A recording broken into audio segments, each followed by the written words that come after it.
Good morning friends. यदि आपको मेरी आवाज सुनाई दे रही हो तो काइंडली हाथ को ऊपर उठा दें। गुड। कहाँ कॉलेज है? पन्ना। इस कॉलेज को थोड़ा हाईलाइट करेंगे आप लोग।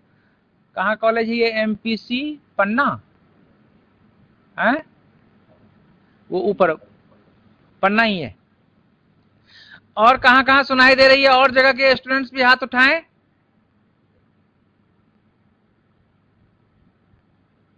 जबलपुर तो दो ही है। जबलपुर सुनाई दे रही है। हाँ, जबलपुर में 2 विद्यार्थी हैं। मंडला, ठीक, मंडला भी सुनाई दे रही है। भोपाल, भोपाल में कोई दिख ही नहीं रहा।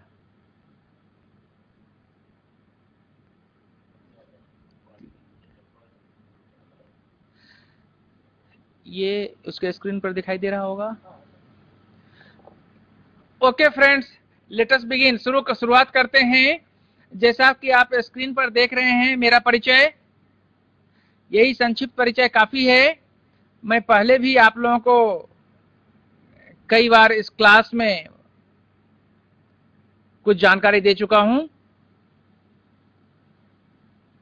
आज का टॉपिक है, आप सभी बीए 3rd सेमेस्टर के स्टूडेंट्स हैं? काइंडली हाथ उठाएं। BA 3rd semester, good. तो कार्ल मार्क्स एक थिंकर है। आपको इस पेपर में थिंकर के बारे में पढ़ना है और आज का विषय है कार्ल मार्क्स का साम्यवाद के बारे में विचार। टॉपिक को ठीक से फिर से देख लें। ये आपके स्क्रीन पर कार्ल मार्क्स, जो बेसिकली जर्मनी के थे, इनका जन्म 1818 में और मृत्यु 1883 में। और ये इस अब तक के युग के न सिर्फ वैज्ञानिक बल्कि रिवोल्यूशनरी थिंकर माने जाते हैं। इनके विचारधारा के आधार पे विश्व में बहुत बड़ा परिवर्तन आ गया। इनके व्यक्तिगत जीवन के बारे में सिर्फ 2 शब्द कहना चाहूंगा कि ये खुद बहुत बड़े इंटेलेक्चुअल थे, जानकार थे। प्रारंभिक शिक्षा जर्मनी में हुआ और जिंदगी, हालांकि वेल सेटल्ड फैमिली से थे, परंतु अपने लेखनी के कारण बहुत सारी जगह के शासन के आंखों किरकिरे बने रहे और अंततः स्ट्रगल करते करते इन्होंने ढेर सारी बुक्स लिखी और अल्टीमेटली निधन इनका लंदन में हुआ। जो मुख्य किताब इन्होंने लिखी है, वैसे तो इन्होंने बहुत सारे किताबें लिखी, लेकिन जो मुख्य किताबें, जो फेमस हुआ इनका, वो है द कम्युनिस्ट मैनिफेस्टो, साम्यवादी घोषणा पत्र। ये एंजल्स, फ्रेडरिक एंजल्स, जो इनके काफी करीबी मित्र थे, इनके मदद से इन्होंने ये बुक्स लिखी। फिर दास कैपिटल, और एक अनन्य किताब था द पॉवर्टी ऑफ फिलॉसफी। इनका कहना था कि अब तक जितनी फिलॉसफी दी गई उसमें कोई दम नहीं है, इसलिए एक नए तरीके से लिखे जाने की जरूरत है। चूंकि आप इनके साम्यवाद के बारे में जो इन्होंने विचार दिया वो जान रहे हैं, तो ये भी जानना जरूरी है कि क्या कार्ल मार्क्स पहले व्यक्ति थे जो साम्यवाद पर अपना विचार प्रस्तुत किए?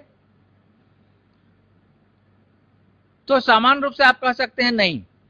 इनसे पहले भी कुछ लोगों ने साम्यवाद के बारे में अपनी विचार दिया है, जिसमें, और मैं खुद इस क्लास में विगत महीने आपको बताया था प्लेटो के साम्यवाद। लेकिन निश्चित रूप से वो साम्यवाद एक अलग तरह का साम्यवाद था और वो सिर्फ संपत्ति और परिवार की साम्यवाद की बात करता है, पूर्ण रूप से नहीं। दूसरे साम्यवाद थे संत साइमन, लेकिन ये काल्पनिक ज्यादा थे, इसलिए इन्हें मार्क्स ने उटोपियन कम्युनिज्म का नाम दे दिया कि ये सिर्फ सपने दिखाया करते थे। कैसे साम्यवाद आएगा उसका कोई सिलसिलेवार वर्णन उन्होंने नहीं किया।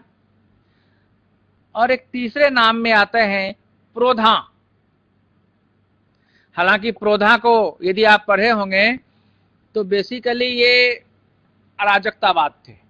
इनका कहना था कोई सरकार नहीं, कोई समाज नहीं, जैसे हम पूर्व में रहते थे जंगली अवस्था में, प्रिमिटिव सोसाइटी में, वैसे ही रहें।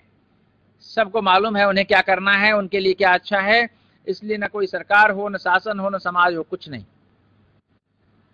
तो बेसिकली ये अराजकतावाद थे। लेकिन इनको भी कहा जाता है कि कहीं न कहीं एक तरह से साम्यवाद की बात ये क्या करते थे।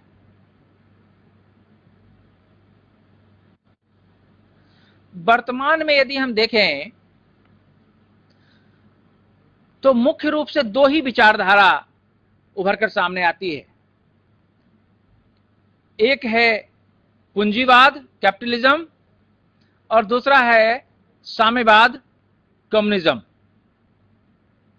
और जैसा इंडिकेशन से आपको दिख रहा होगा फिगर से, दोनों एक दूसरे के विपरीत हैं। मार्क्स के पहले विश्व में सामान्य रूप से पूंजीवाद का बोलबाला था, और इन्होंने पूंजीवाद को बारीकी से अध्ययन करने के बाद इस नतीजे पर पहुंचा कि इसमें आम आदमी का शोषण हो रहा है, और वो आम आदमी की संख्या बहुत ही ज्यादा है। तो इसलिए इस शोषण को समाप्त किया जाए। यदि मेरे फिलॉसफी में कोई दम है, मेरे विचार में कोई क्रांतिकारी धारणाएं हैं, तो उससे हम वर्तमान जो समाज है उसमें आमूल परिवर्तन ला दें, क्योंकि इसमें शोषण होता है। लेकिन है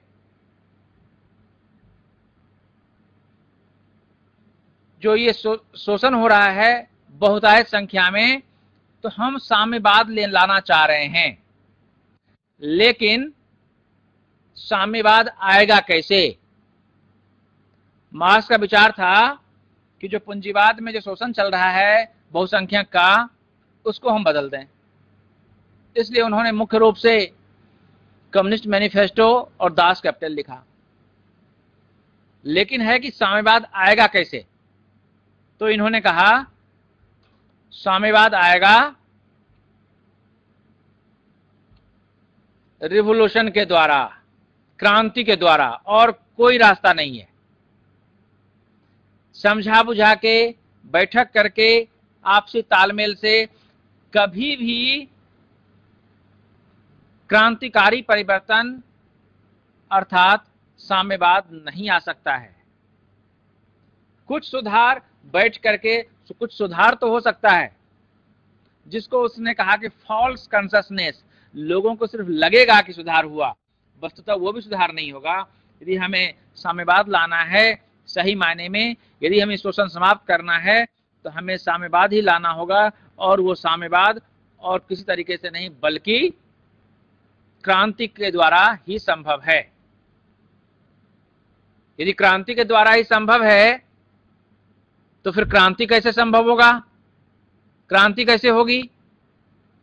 तो इस वही बताते हैं कि क्रांति संभव है। उन्होंने जो विचारधारा दिया कि डायलेक्टिकल मटेरियलिज्म, द्वंद्व भौतिकवाद। अब ये द्वंद्व भौतिकवाद क्या है? आप में से कोई बता सकते हैं? हाथ उठाएं यदि कोई बता सकते हो तो। द्वंद्व भौतिकवाद क्या है? यदि आपके इस कॉलेज में पढ़ाई हुई होगी, आप समझ रहे होंगे। तो हमने लिखा है कि मार्क्स सिर्फ क्रांति के द्वारा ही समाज में परिवर्तन कर सकता है। पूंजीवाद को बदलना है तो साम्यवाद को लाना होगा। और वो कैसे संभव है? तो क्रांति के द्वारा। क्रांति कैसे संभव है? तो द्वंद्वात्मक भौतिकवाद के द्वारा। लेकिन ये है क्या? द्वंद्वात्मक भौतिकवाद क्या है? What is dialectical materialism? नहीं, डायलेक्टिकल मटेरियलिज्म कहता है कि विश्व में कुछ भी स्थिर नहीं है, परिवर्तनशील है। जो प्रकृति है, प्रकृति का में हमेशा बदलाव होते रहता है और वो विकास की तरफ चला जा रहा है। और यदि प्रकृति में ऐसा विकास होता चला जा रहा है तो वही स्थिति है हमारे समाज की भी। हमारे समाज में भी निरंतर विकास हो रहा है, हम निरंतर आगे बढ़ रहे हैं, हम अपना स्वरूप, पिछला स्वरूप बदलते जा रहे हैं। और इस बात का को प्रमाणित करता है वो इतिहास से उदाहरण देकर के। अब कौन सा उदाहरण देता है?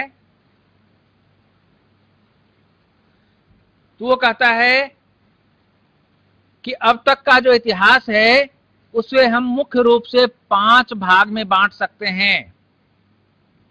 पहला भाग है प्रिमिटिव कम्युनिज्म,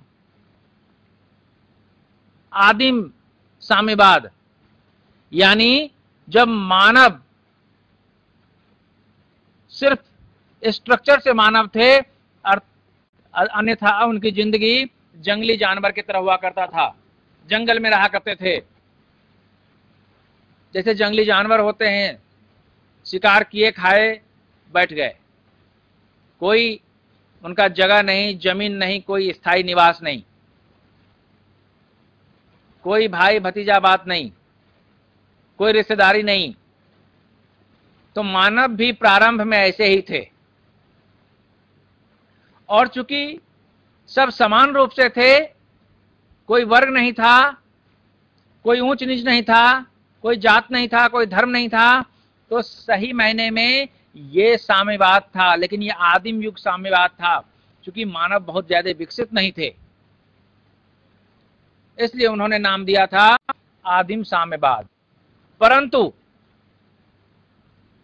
समय के परिवर्तन के साथ, जैसा हमने कहा कि डायलेक्टिकल मटेरियलिज्म कहता है कि हर चीज परिवर्तनशील है और विकास होते रहता है, वैसा ही समाज है। तो आदिम युग से मानव जब विकास होने लगा, पत्थर के हथियार बनने लगे, शिकार बचाने लग गए, आग का आविष्कार हो गया, कुछ निश्चित जगह पर बसने लग गए, तो एक नया समाज परिवर्तन होकर एक नए समाज का निर्माण होता है, जिसे इन्होंने दास समाज कहा।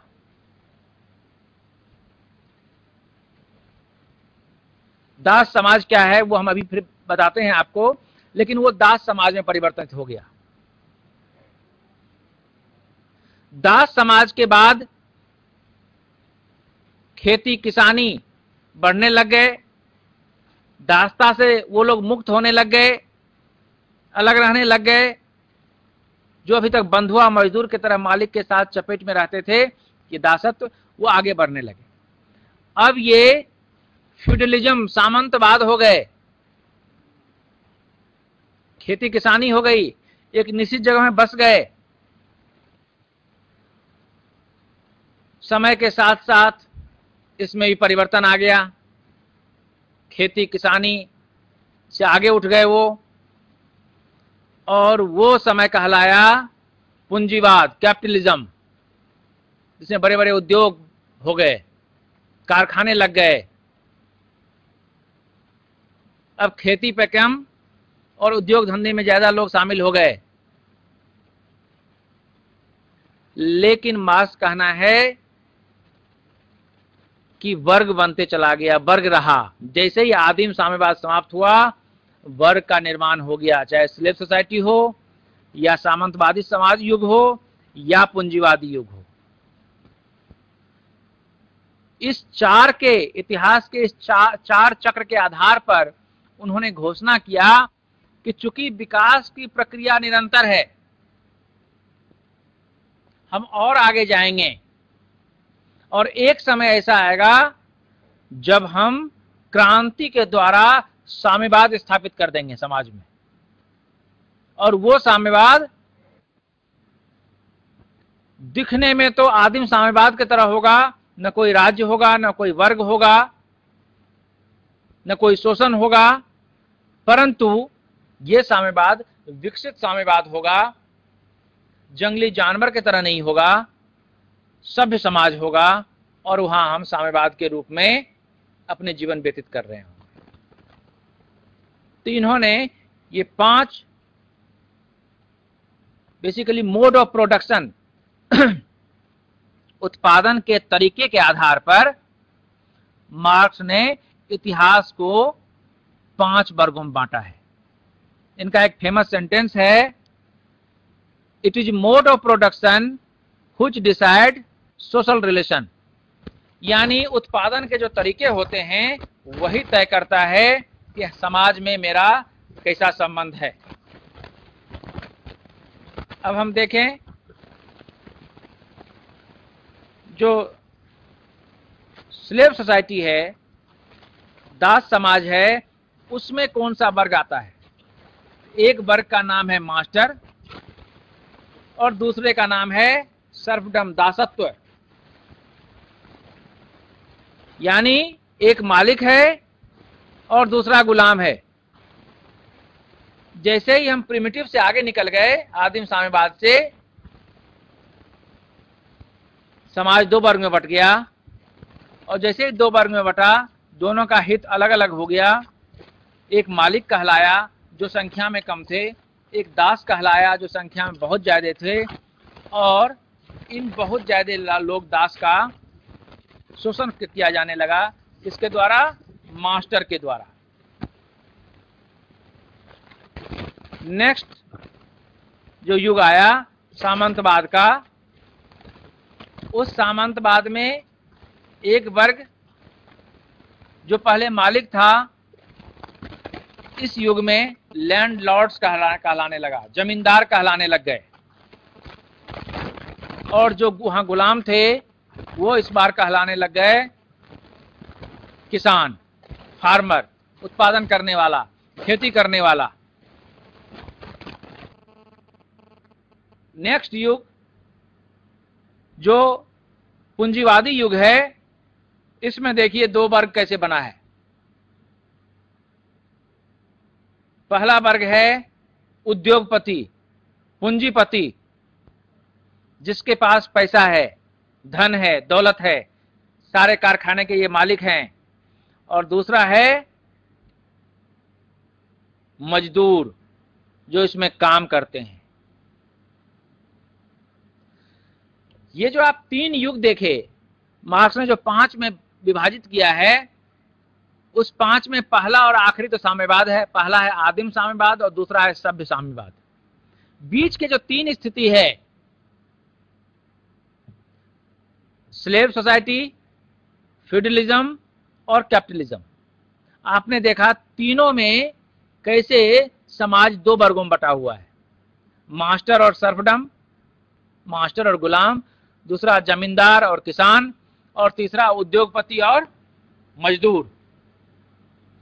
मार्क्स का कहना है कि इतिहास यही है कि हम विकसित तो हो रहे हैं, हम निरंतर विकास की ओर जा रहे हैं, आगे बढ़ रहे हैं,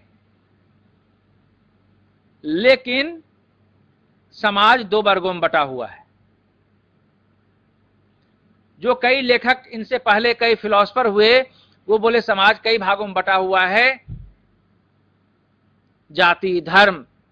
इन्होंने कहा नहीं, ये सब लोगों को गुमराह करने का तरीका है। समाज हमेशा से 2 वर्ग में ही बटा हुआ है, एक जो शोषण करता है और दूसरा जिसका शोषण होता है। तीसरा कोई समाज ग्रुप हो ही नहीं सकता। जब वो मालिक और गुलाम था तो मालिक गुलाम का शोषण करता था। उनको सिर्फ इतना दिया जाता था जिससे वो जिंदा रहे और हर काम उसके इशारे से करे।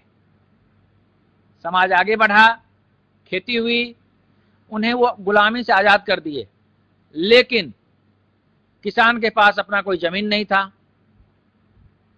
किसान इन्हीं के जमीन पर उपजाते थे और एक छोटे से हिस्सा, ताकि वो जिंदा रह सके, अपना घर बचा सके, उतना दे दिया जाता था। यानी शोषण हो रहा है। जब उद्योग धंधे लगे तो उनको ये घर बना के भी देने लग गए, कारखाने के बगल में रखने लग गए, उनके घर में आधुनिकतम पंखे, बिजली भी लग गए। मां का कहना है ये सब दिखावा था, फॉल्स कॉन्शसनेस, उनको गुमराह करने का कि देखिए आपके लिए भी हम कुछ कर रहे हैं। वस्तुतः उनका और अधिक शोषण होने लगा। कैसे, कोई आगे भी देखें हम। हाउ एक्सप्लॉयटेशन टेक्स प्लेस, शोषण कैसे होता है। Surplus value created by labourers, मजदूर जो है किसी भी चीज का अतिरिक्त मूल्य बना देता है। अब इसको छोटे से उदाहरण से समझें, यदि आप समझ सकते हैं तो। एक लकड़ी का गट्ठर है, मान लीजिए एक लकड़ी का बहुत बड़ा गट्ठर है, आपके स्क्रीन पर आ रहा होगा। ये एक लकड़ी का बहुत बड़ा गट्ठर है। इसको जलावन के रूप में यदि तौला जाए तो मुश्किल से मान लीजिए इसका 500 रुपया, इसका कीमत 500 रुपया होता है इस लकड़ी के लट्ठे का। लेकिन आप एक कारपेंटर को लाते हैं और ये कारपेंटर इस लकड़ी से सोफा सेट बना देता है। आप इस कारपेंटर को मजदूरी के रूप में 1000 देते हैं, लेकिन जिस लकड़ी का लट्ठे का दाम 500 था जलावन के रूप में, तौलने के रूप में, उसमें आपने एक कारपेंटर को बुला के 1000 दे करके सोफा सेट बना लिया। यानी कुल खर्च आपका 1500, 500 का ये लकड़ी का लट्ठे और 1000 आपने कारपेंटर को दिया। परंतु आप बेचते कितने में है इस सोफे को? 10,000 में। यानी 8,500 का मुनाफा, ये सरप्लस हुआ, अतिरिक्त वैल्यू। इसको 10,000 के लायक किसने बनाया? कारपेंटर ने। लेकिन पैसा किसके पॉकेट में गया?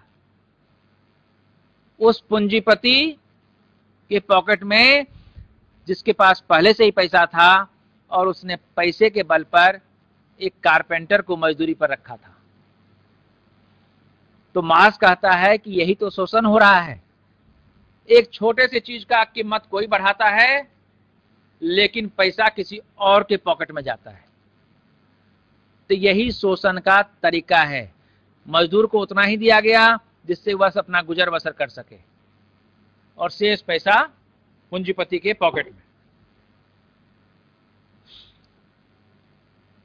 मार्क्स और आगे बढ़ता है कि शोषण का अति तीखा स्वरूप क्या हो सकता है, एक्सट्रीम फॉर्म क्या हो सकता है एक्सप्लॉयटेशन का। सबसे ज्यादा शोषण होने से क्या हो सकता है? तो मार्क्स ने बहुत अच्छा एग्जाम्पल दिया, थ्योरी ऑफ एलिनिएशन। यानी अलगाववाद का सिद्धांत। आप अपने आप से अलग हो जाते हैं। सामान्य रूप से आपसे 8 घंटा तो काम लिया जाता है, लेकिन कहा जाता है कि आप यदि ओवर टाइम करेंगे, 8 घंटा और करेंगे, तो आपको अतिरिक्त पैसा दिया जाएगा। आप 8 घंटा काम और करते हैं पैसे के लोभ में। फिर कहा जाता है कि यदि आप चौकीदारी भी कर ले, यहीं सो लें, तो और पैसा दिया जाएगा। आप वो भी कर लेते हैं पैसे के लोभ में। क्या होता है? पैसे तो आपके परिवार में चला गया, आप परिवार से दूर हो गए। नाम मात्र के आपके संबंध हैं, माता पिता, बीवी, बच्चे। यहां तक कि आप अपने आप से अलग हो जाते हैं। आप यदि बीमारी से ग्रस्त है, आपके पास समय नहीं है कि आप बीमारी का इलाज कराएं।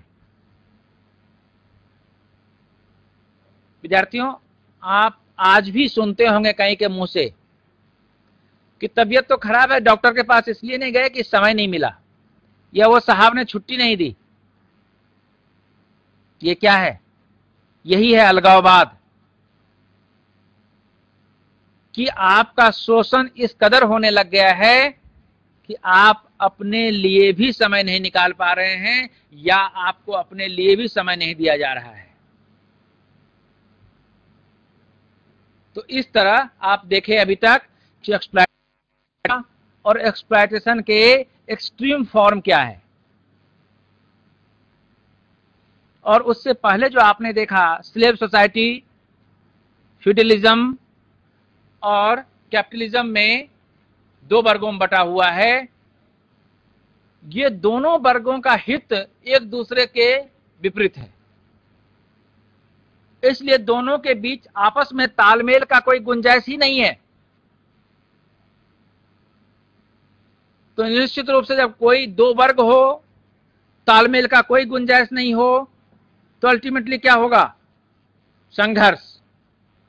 और इसे मार्क्स ने नाम दिया वर्ग संघर्ष, क्लास स्ट्रगल।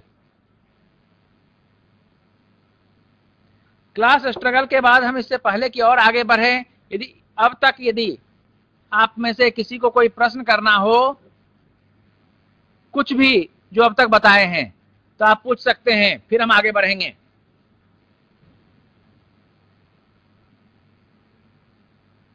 कोई भी स्टूडेंट्स क्वेश्चंस आप पहले से क्या तैयार करके लाए हैं या किसी ने कहा है उस आधार पर नहीं, जो आपने समझा या जो नहीं समझ सके मेरे द्वारा आधे घंटे के इस लेक्चर में, तो आप पूछिए कोई भी शब्द, कोई भी बातें। मैं आखिरी में यह भी चांस दूंगा कि आप कुछ भी पूछ सकते हैं। हेलो, हाँ, कहाँ से? सर मैं शासकीय महाविद्यालय पवई से बोल रहा हूँ। पवई से? हाँ बोलें। जी सर, मैं जो ये स्क्रीन में देख रहा हूँ, ये अंग्रेजी भाषा आती है पर ये हाँ। हमें समझ में नहीं आती है। मैं शायद हिंदी में ही बोल रहा हूँ। नहीं सर, ये जो स्क्रीन में लिखा आता है ये हमारे समझ में नहीं आता है। आप नहीं को हिंदी में हिंदी। एक मिनट जी। स्क्रीन में हमने सांकेतिक एक शब्द लिखते हैं और हमने जो हिंदी में इतना बोला उसमें कितना समझ में आया? वो सर आया समझ में, मगर ये नहीं, एक मिनट आप जो है दूसरे मैं जो पूछ रहा हूँ उसका जवाब दें। मैं अब तक क्या बताया ये बताइए, मैंने क्या पढ़ाया? आपने पढ़ाया समाज में 2 वर्ग होते हैं, शोषक वर्ग होता है, शोषित वर्ग होता है, पूंजीपति हमेशा मजदूरों का शोषण करते हैं। टॉपिक क्या था? टॉपिक क्या था? कार्ल मार्क्स का साम्यवाद पर विचार, है ना? तो आपको तो सब समझ में आ ही गया, तो अब क्या चाहिए था? आपने सब समझ में आ गया। एक मिनट, आपके बात का भी हम विचार जवाब देंगे कि अंग्रेजी का ये इसलिए है और यही कमी है। ओरिजिनल बुक जितने हैं अंग्रेजी में, अब मार्क्स ने हिंदी में नहीं लिखा, लेकिन हम आपको वही भाषा हिंदी में बता ही रहे हैं। मैं इंग्लिश नहीं बोल रहा हूँ। और ये आपके हित। आपका नाम क्या है? मोहम्मद सरफराज सौदागर। मोहम्मद जी, आप निरंतर इंप्रूव करें। देखिए मार्क्स क्या कहा है कि प्रकृति में हमेशा आगे विकास का लक्षण है। विकास कर रहे हैं, आप ABCD जानते हैं। हम यदि अंग्रेजी में बोल रहे होते और वो चीज नहीं आता समझ में, तो फिर मैं मान लेता।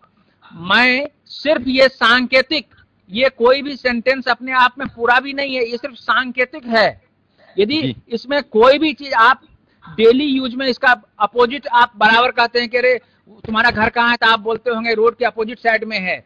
कोई एक ऐसा शब्द नहीं है जो आपको स्ट्रगल, आप कहते हैं चलो स्ट्रगल करते हैं जी, चलो आप, वो बहुत एक्सप्लॉइट कर रहा है, अरे मेरा इंटरेस्ट इसमें है। कोई एक रिजल्ट, परीक्षा का रिजल्ट आप मांगते हैं, रिजल्ट शब्द है।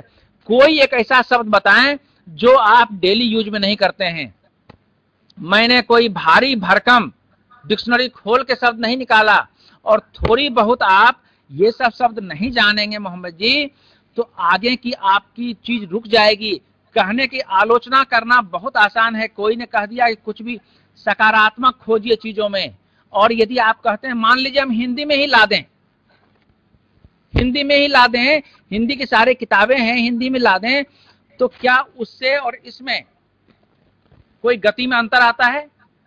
इसलिए हम वो भी कोशिश करेंगे। यदि आप कह रहे हैं कोशिश नहीं बल्कि यथार्थ में भी ले आएंगे, लेकिन तब आपके बीच में से एक आध ये भी कह दे कि सर मैं तो इंग्लिश मीडियम में हूं, इसलिए मैंने इंग्लिश का वही शब्द चुना है जो बहुत ही आसान, जो डेली यूज में आप प्रयोग में लाते हैं। आप अपने शहर में, गांव में, तहसील में देखते होंगे कि व्यापारी वर्ग, रिक्शे वाले भी आम बोलचाल के भाषा में इन शब्दों का प्रयोग करते हैं। मैंने वही कोई कठिन शब्द नहीं लाया, फिर भी आपको लगता है तो मैं उसे भी दूर करूंगा। चलिए, पन्ना से कोई पूछ रही थी, पन्ना से। हेलो, हाँ हाँ जी सर, मैं पन्ना एमपी से छत्रसाल कॉलेज से बोल रही हूँ। पूजा सिंह हाँ। नाम है सर। ये पूछना चाह रहे थे कि जो आपने बताया कि धर्म जाति के नाम पे 2 वर्गों में बटा हुआ है अपना ये, ठीक है, जिसके मजदूर और उद्योगपति के बीच में, तो धर्म जाति के बीच में जो बटे हुए तो वो क्या गलत होगा क्या? उसके बीच में भी तो बटा हुआ है ना। हाँ हाँ, चलिए, बहुत अच्छा बहुत अच्छा। इसी को मार्क्स ने आपको एक शब्द, क्या नाम बताया आपने? जी, पूजा सिंह नाम है मेरा। पूजा। Yes sir. और संजोग से मैं पूजा के बारे में ही बात कर रहा हूं, जो पूजा मतलब वर्शिप, रिलीजन। मार्क्स, आपको ये बता दूं, लोग धर्म की पूजा करते हैं ना, और मार्क्स ने कहा, पूजा इधर ध्यान दें, लोग धर्म की पूजा करते हैं ना। Yes sir.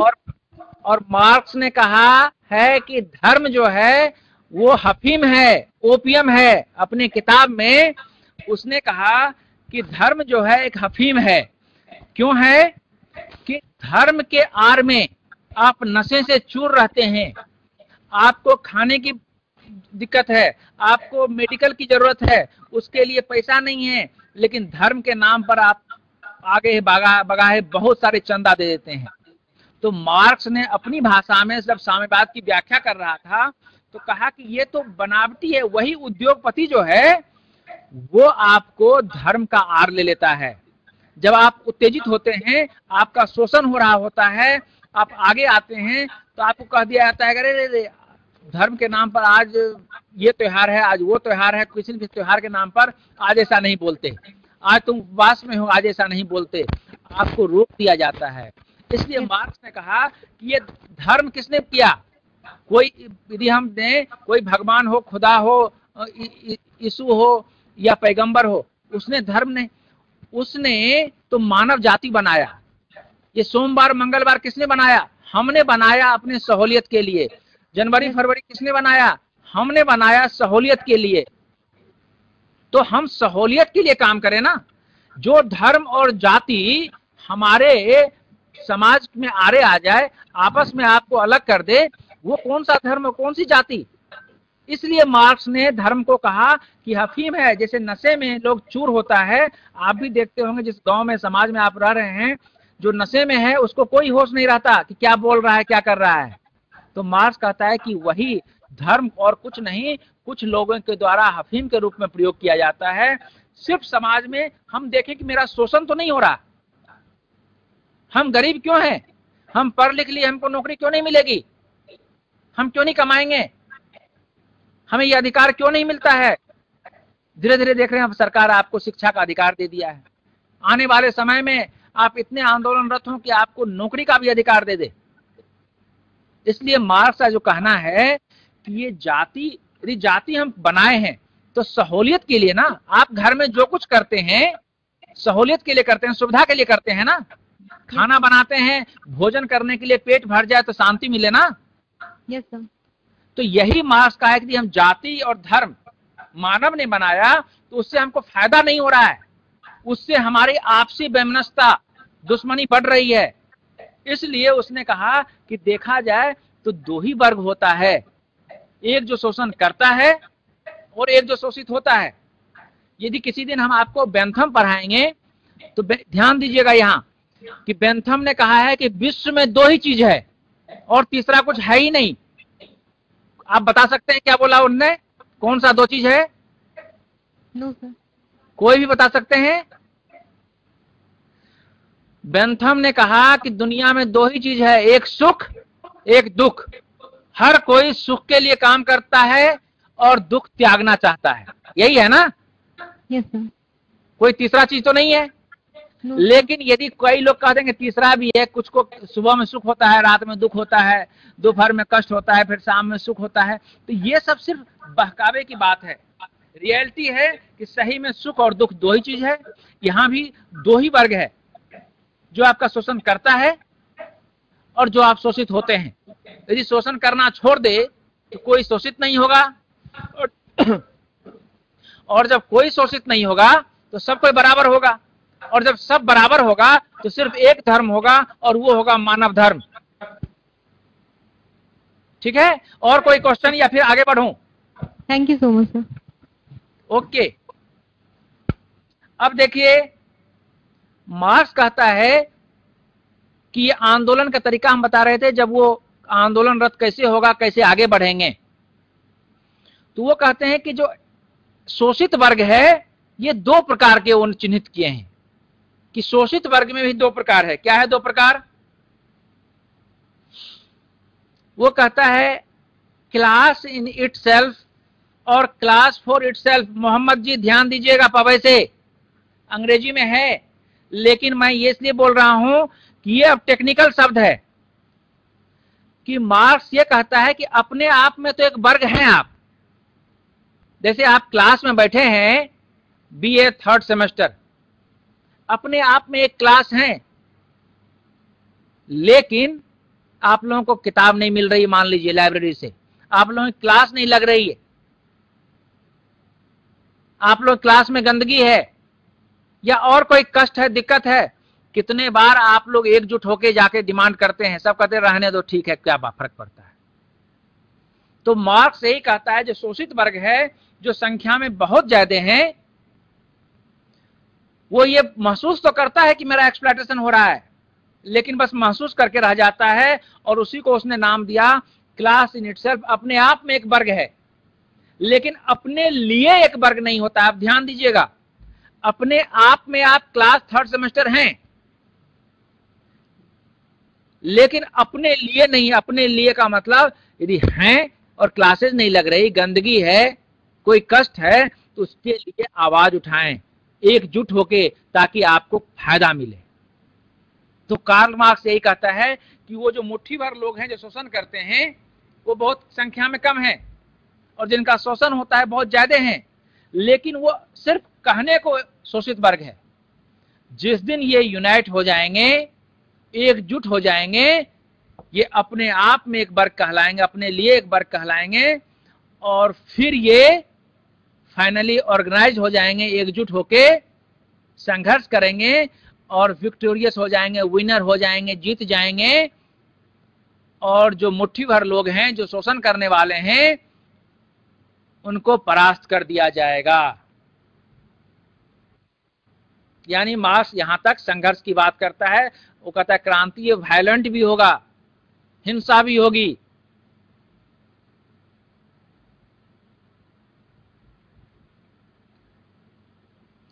लेकिन हिंसा होते ही, शोषित वर्ग को सत्ता में आते ही ये नहीं कहेंगे कि साम्यवाद आ गया। साम्यवाद अभी भी नहीं आया है, अभी हम संक्रमण काल से गुजर रहे हैं, ट्रांजिशनल फेज से, अभी भी साम्यवाद नहीं आया। सिर्फ जिनका शोषण हो संख्या में थे, वो अब शासन पर कब्जा कर लिए, और मुट्ठी भर लोग जो शोषण करते थे वो नीचे आ गए। इनको इन्होंने नाम दिया है डिक्टेटरशिप ऑफ द प्रोलेटारिएट, अर्थात सर्वहारा वर्ग की तानाशाही। जिनके पास कुछ भी नहीं था, जो शोषित हो रहे थे, उनकी तानाशाह। और ये तानाशाह क्यों हुए हैं? ताकि उनको, जो मुट्ठी भर लोग अभी भी रह गए हैं, उनको हम समाप्त कर दें। यानी कि अभी भी वर्ग विहीन समाज नहीं है। ये नहीं कह सकते अब समाज में कोई वर्ग नहीं है। समाज अभी भी वर्ग में बटा हुआ है, बहुमत और अल्पमत। लेकिन पहली बार ऐसा है कि बहुमत जो है वो अल्पमत पर शासन करने की स्थिति में है। और ये तानाशाह, हालांकि वो कहता है कि तानाशाह कोई अच्छी चीज नहीं है, लेकिन तानाशाह इसलिए है कि रेमनेंट्स ऑफ कैपिटलिस्ट, जो पूंजीवाद का कल्चर है, संस्कृति है, उसका जो अवशेष बचा हुआ है, रेमनेंट्स मतलब अवशेष, अभी भी जो शोषण करने वाले पूंजीवादी हैं, जिनका अवशेष है, उनको क्रश किया जाएगा, उनको समाप्त कर दिया जाएगा। और जब डिक्टेटरशिप इस तानाशाह में, सर्वहारा वर्ग के तानाशाह में पूंजीवाद के कल्चर को पूर्ण रूप से समाप्त कर दिया जाएगा, तब फाइनली साम्यवाद की स्थापना होगी। तब जो मार्क्स का लक्ष्य है साम्यवाद लाना, तब जाके समाज में हम साम्यवाद की स्थापना कर पाएंगे। तो इस तरह साम्यवाद की स्थापना मार्क्स के अनुसार हो गई। अब यहां पर किसी का शोषण नहीं होगा, कोई विशेष वर्ग नहीं है, सिर्फ एक ही क्लास है और वो है साम्यवाद। अब पूरे साम्यवाद को हम देखें कि इनका महत्व क्या है। जो मार्क्स ने साम्यवाद के बारे में अपना विचार व्यक्त किया, उसका क्या महत्व है।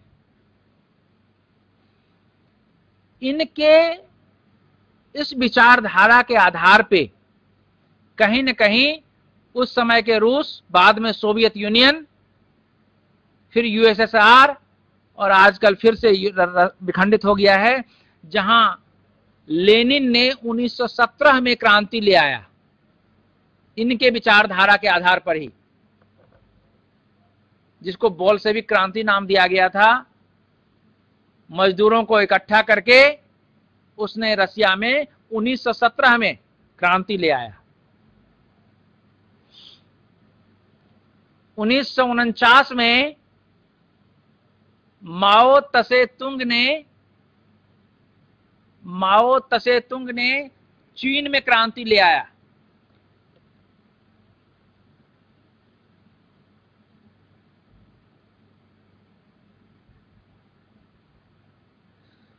और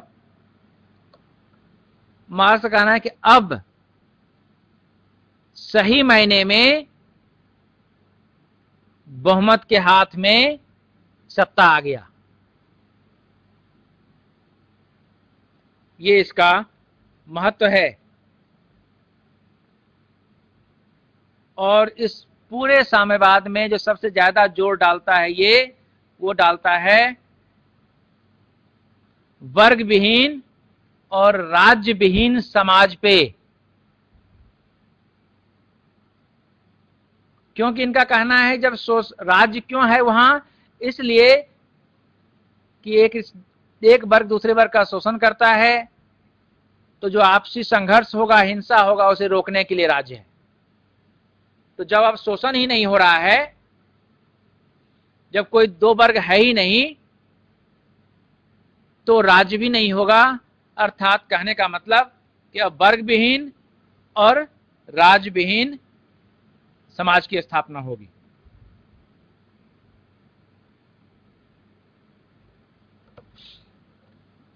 क्रिटिसिज्म भी देख लें, इनकी आलोचना क्या है। आलोचक कहते हैं कि ये मार्क्स का ये कहना गलत है कि एक वर्ग दूसरे वर्ग का शोषण करता है। उन्हें कहना है कि अब राज्य भी अस्तित्व में है और राज्य के जो चालक हैं, संचालक हैं, वो जनता के द्वारा ही चुने जाते हैं। और इस तरह राज्य का काम ये देखना है कि समाज में किसी का भी शोषण ना हो।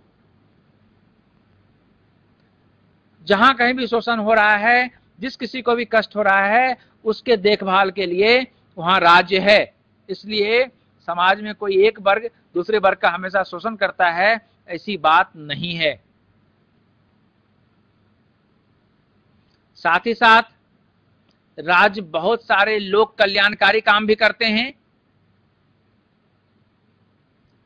अस्पताल है, स्कूल है, कॉलेज है, सड़कें हैं, आपकी सुरक्षा के लिए पुलिस है, बदमाशों के लिए जेल है,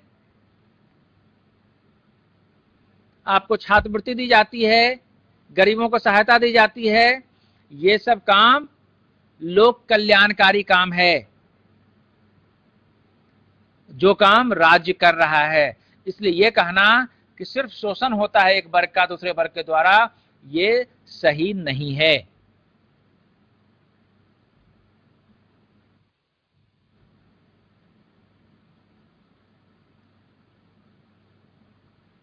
फिर कहता है कि ये क्रांति तो ठीक है, वो उनका यदि ये मतलब है कि शोषण नहीं होना चाहिए उसके लिए क्रांति लाते हैं, लेकिन इस क्रांति में खून खराबा है, हिंसा है, बहुत सारे निर्दोष लोगों की जान जाएगी।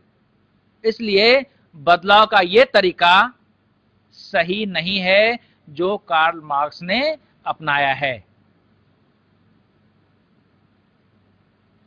साथ ही साथ आलोचक का यह भी कहना है कि पूर्व के सोवियत यूनियन और वर्तमान के चाइना में क्या वर्ग विहीन समाज हो गया है, क्या राज विहीन समाज हो गया है? नहीं। इसलिए सिद्धांत में भले ही मार्क्स राज विहीन, समाज विहीन, वर्ग विहीन की स्थापना करना चाहता हो, परंतु वास्तविकता में, व्यवहार में ये संभव नहीं हो पाता है।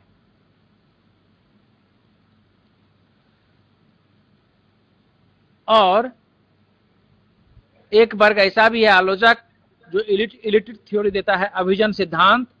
वो कहता है चाहे वो डेमोक्रेसी हो या कम्युनिज्म हो, साम्यवाद हो, लोकतंत्र हो, पूंजीवादी व्यवस्था हो, कोई व्यवस्था हो, ये सत्य है कि कुछ ही लोग हमेशा शासन करते हैं। जो आखिरी है आयरन लॉ ऑफ ओलिगार्की, इसका हिंदी है अल्पतंत्र का लौह नियम। अल्पतंत्र का लौह नियम।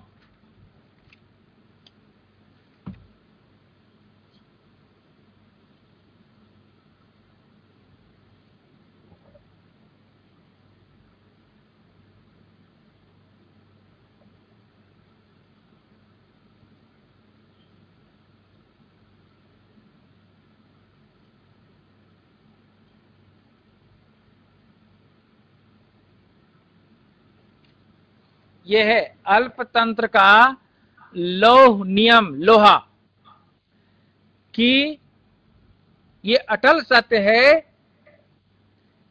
कि हमेशा अल्पतंत्र यानी मुट्ठी भर लोग ही शासन करते हैं, चाहे वो कोई भी व्यवस्था क्यों ना हो। ये है आलोचना।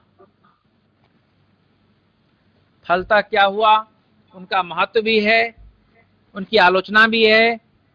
तब हुआ क्या कि जैसे प्रारंभ में मैंने कहा था कि मुख्य रूप से दो ही वाद हैं, विचारधारा है, पूंजीवाद और साम्यवाद। दोनों में बदलाव आया आंशिक समय के अनुसार।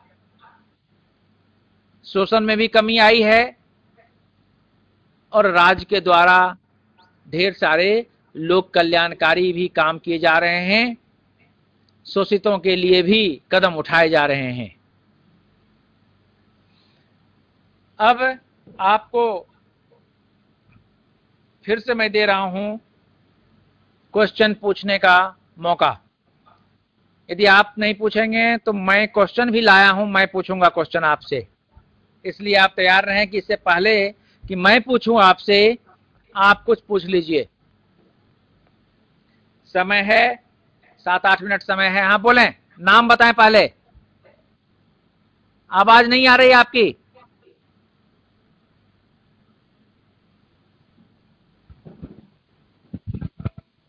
मेरा नाम सर पूजा विश्वकर्मा, पीजी कॉलेज पन्ना से हूँ। सर मेरा क्वेश्चन है, जो बोल्शेविक क्रांति के बारे में आपने बताया है, इसका अर्थ होता है बहुसंख्यक।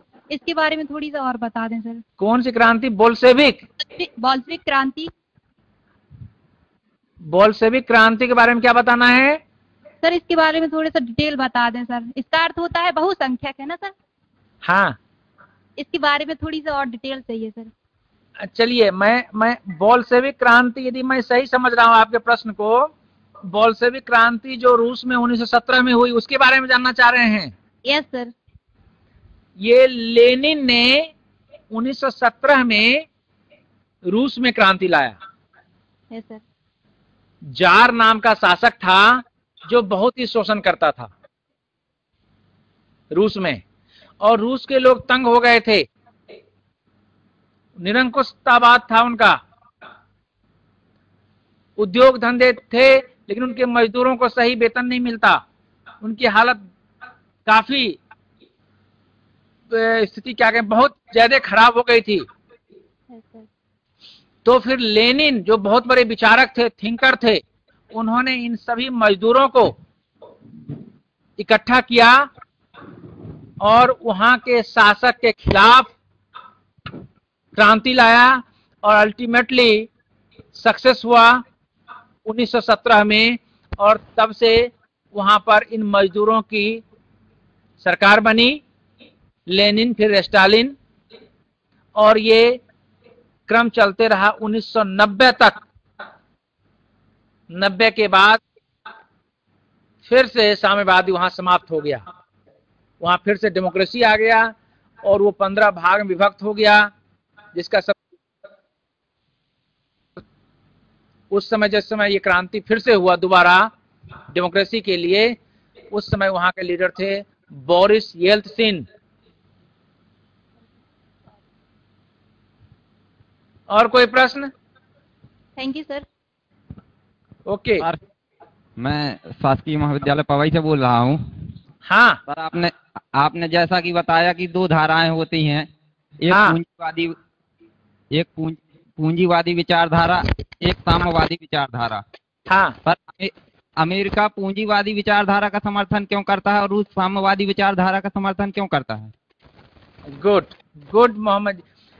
ऐसा है कि पूंजीवाद में एक कहावत सुने होंगे, पैसा पैसे को खींचता है, सुने हैं? जी सर, सुना है।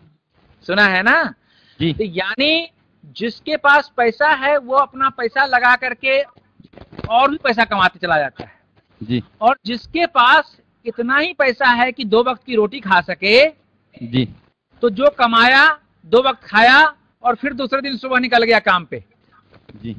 तो उनके लिए तो कुछ है ही नहीं ना। जी। तो वो जब तक क्रांति नहीं करेगा तब तक उसके जी। पास कुछ बचेगा ही नहीं।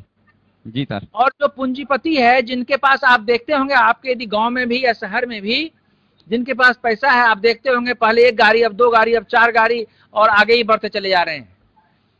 और जो किसान है वो बरसों से खानदानी उसका किसान ही है, वही फसल काटते हैं, उसके आगे वो बढ़ ही नहीं पाते। तो इसलिए है कि कभी भी जिसमें आपका हित है, पूंजीवाद संख्या में बहुत कम है। जो आपके गांव शहर में भी, चाहे आपके ज्ञान में भी होगा, मध्य प्रदेश में भी, जो अति धनी या उद्योग धंधे लगाने वाले की संख्या बहुत ही कम होती है। तो वो कभी, कोई भी ये नहीं चाहता कि मेरे हित में कभी कोई आंच आए। इसलिए ये धनी वर्ग, ये उद्योगपति हमेशा पूंजीवाद का समर्थन करते हैं, और जो शोषित हो रहे हैं वो हमेशा चाहते हैं कोई ऐसी क्रांति हो जिसके द्वारा हमारी भी स्थिति अब की अवस्था में बेहतर हो।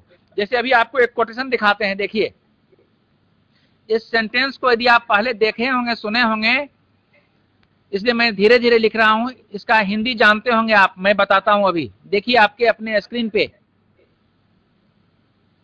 इसका देखते देखते बताइए कोई हिंदी में जानते हैं, सुने हैं पहले ये?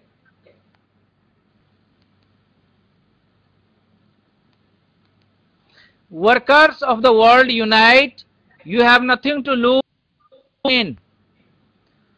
मार्क्स का ये फेमस सेंटेंस है, दुनिया के मजदूरों एक हो जाओ, तुम्हारे पास खोने को कुछ नहीं, सिर्फ तुम्हारी बेड़ियां हैं। बेड़ियां मतलब यहां ये नहीं जंजीर कहने, आप जो शोषित से ग्रसित हैं, आप एकत्रित हो जाइए, एकजुट हो जाइए, क्रांति ले आइए। आपको खोने के लिए कुछ भी नहीं है, सिर्फ आपकी जो पैरों में एक बेड़ियां बनी हुई है, शोषित हो रहे हैं, वो समाप्त हो जाएगा। इनका बहुत फेमस कोट है, इसको जरूर याद रखिएगा। परीक्षा में इसको यदि आप लिखते हैं तो कहीं ना कहीं परीक्षा पॉइंट ऑफ व्यू से, या ये सोशियोलॉजी में भी काम आएगा, इकोनॉमिक्स में भी काम आएगा, हिस्ट्री में भी काम आएगा और पॉलिटिकल साइंस में भी काम आएगा। और इसके अलावा यदि आप में से कोई कभी लीडर बनते हैं तो भी काम आएगा इस कोटेशन को करने के लिए। ठीक है, बहुत ही विश्वविख्यात सेंटेंस है। दूसरा इनका फेमस सेंटेंस है, ये आपके सामने। उनका कहना है कि अब तक के जितने भी इतिहास हैं जो आप पढ़ते हैं, मुगल कालीन, बाबर, अकबर, शाहजहां, जहांगीर, शेरशाह, चाणक्य, जितने भी, उनका कहना है कि सब में समाज दो वर्ग में बटा हुआ था और हमेशा एक दूसरे को नीचे दिखाने की कोशिश करते रहा था और इतिहास में कुछ भी नहीं है, बाकी सब कहानी है। इसलिए the history of all hitherto existing society is the history of class struggle. वर्ग संघर्ष का ही इतिहास है। ठीक है, अब क्वेश्चंस, चूंकि समय कम है तो मैं अपने तरफ से कुछ क्वेश्चन दे रहा हूं, इसको जरूर ध्यान में रखिएगा, परीक्षा पॉइंट ऑफ व्यू से भी और ज्ञान के आधार पर भी। जैसे पूछ लिया जाएगा आपसे कि समाजवाद और साम्यवाद में क्या अंतर है,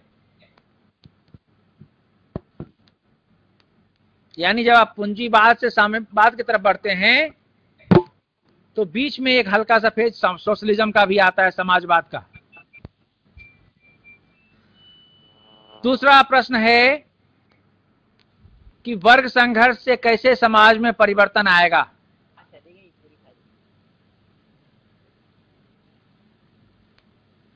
तीसरा है द्वंद्वात्मक भौतिकवाद का क्या महत्व है, जो हमने आपको प्रारंभ में बताया था कि द्वंद्व के आधार पर ही ये क्रांति लाने की विचार कर रहे हैं और हमेशा विपरीत वर्ग समाज में रहा है और आपसी संघर्ष से वो आगे बढ़ते चले गए हैं और एक समय आएगा जब क्रांति होगी और क्रांति के बाद समाज में परिवर्तन होगा।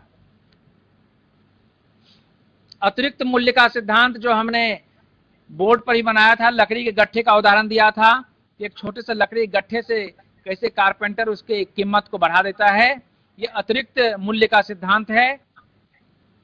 ये आपको फिर इकोनॉमिक्स में भी काम आएगा जितना पॉलिटिकल साइंस में है। और जब हमने बात की थी एक्सट्रीम फॉर्म ऑफ एक्सप्लॉयटेशन, शोषण का अति तीव्र रूप, तो यही थे अलगाववाद, कि एक समय ऐसा आता है कि आप अपने आप से अलग हो जाते हैं, आपको न खाने की, पीने की, ठहरने की, सोने की कोई होश नहीं रहता, आप अपने आप में खो जाते, सिर्फ काम काम काम। यही है theory of alienation. Thank you और दीपावली की शुभकामनाएं आप सबको। Thank you.